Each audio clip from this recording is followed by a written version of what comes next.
Alright, Clay from Poeble's Backyard Farm. And Ruthie's taking her nap. And I just came out and watered the birds. And now I'm coming back out to collect eggs. These are just a few of our birds. We have Australorps and Silkies. And even an older, it's a buff silky rooster. Don't have any idea how old he is. We've had him for about a year or so. But the white silkies were all last year's chicks. You may have remembered by seeing some of our videos.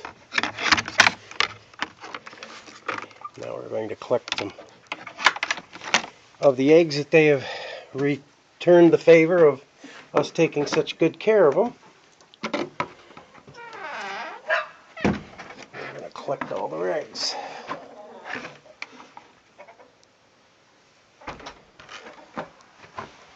Set that there. Alright, here's some eggs.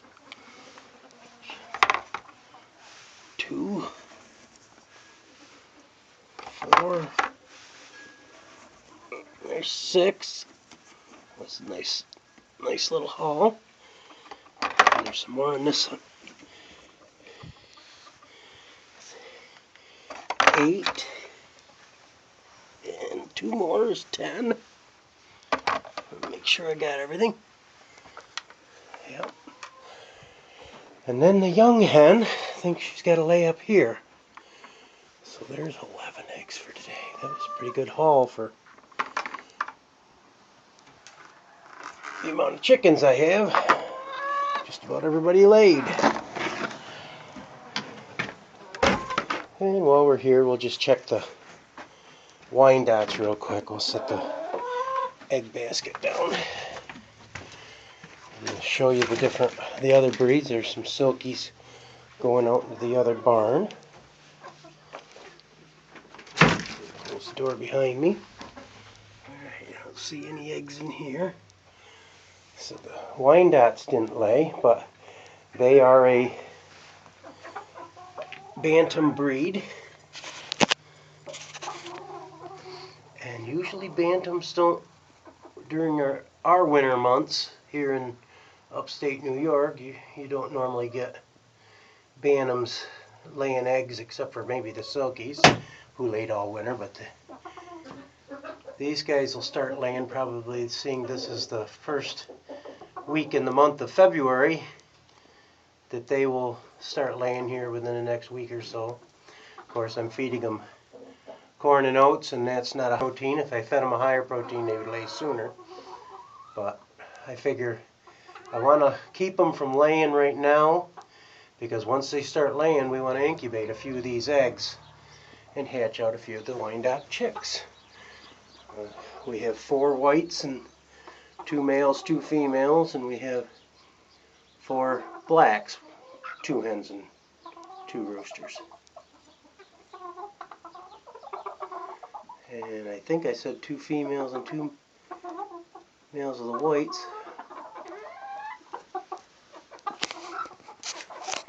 I get a little forgetful in my old age, I guess.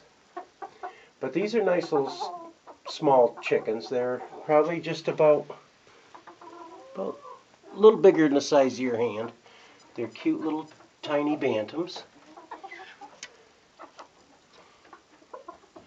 Very well behaved. I love the Wyandotte as far as behavioral. They're not mean and nasty. Sometimes you can get banty roosters that get mean and nasty, but these guys don't seem to be. Especially if we're having 4 roosters. I want to breed a few more hens, so that's why we're going to hatch out some. I've got a younger rooster and an older rooster on each, white and black. So I won't have to keep any roosters, because roosters will live a good long time. You can get 6 to probably 10 or 12 years out of a rooster, where hens, being an egg layer, you'll usually get about 6 years out of a good hen.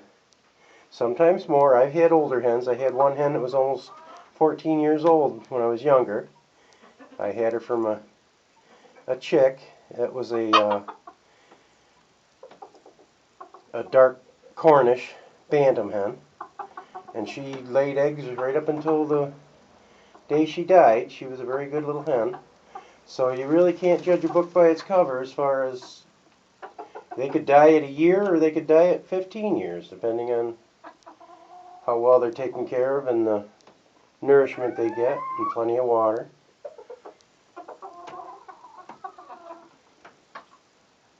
I'd like to get some reds or some browns to go with these, or maybe some buffs.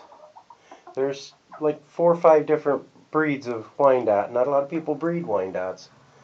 And if you look in the catalogs, you won't see a lot of different. You'll see the blacks are pretty normal.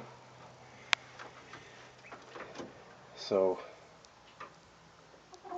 we're going to try to get some more of them. And these are our quail. We have regular Coturnic, and we have the Texas A&M, which are the white ones.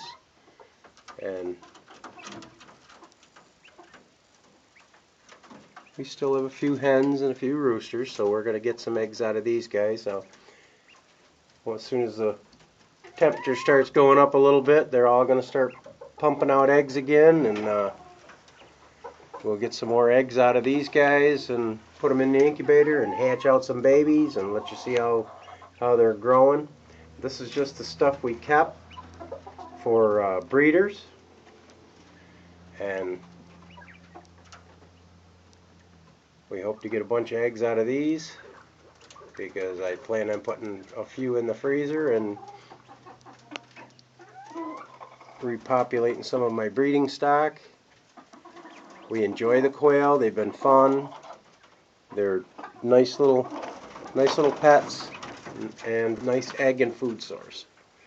And you can see I gave them some fresh water from the few minutes ago I was out here. And they're inquisitive and they're quiet and tame. You don't have a lot of problems with quail. I encourage everybody that can find them to raise a few of them.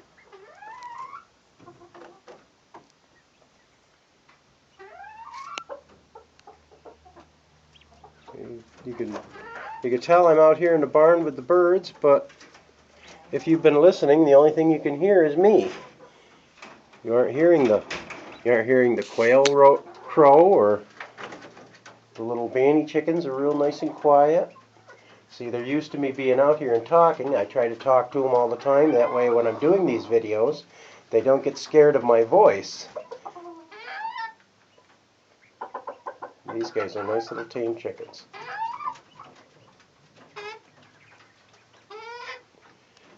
Okay, it's time for me to gather up the eggs and take them inside and call it a day. Got a few projects in the house I'm working on, and about that time Miss Ruthie will be up from her nap. Everybody's still outside. Everybody's emptied out of here. Well, the rooster's in here getting a little bit of mash. One of the silkies over there in the doorway. Okay, lights are all off. Ready for the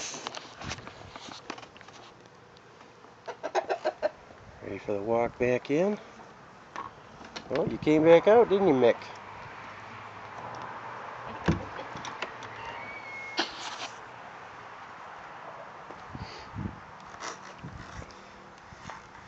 Girls are all over in the corner.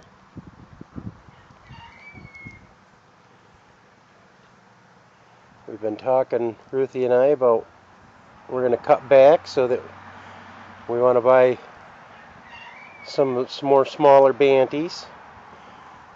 I've had just about every breed you can think of the whole time I've been growing up and as an adult. And Ruthie, just the past couple of years, has been all new to this. So she's learning as I'm showing her different things with the chickens, and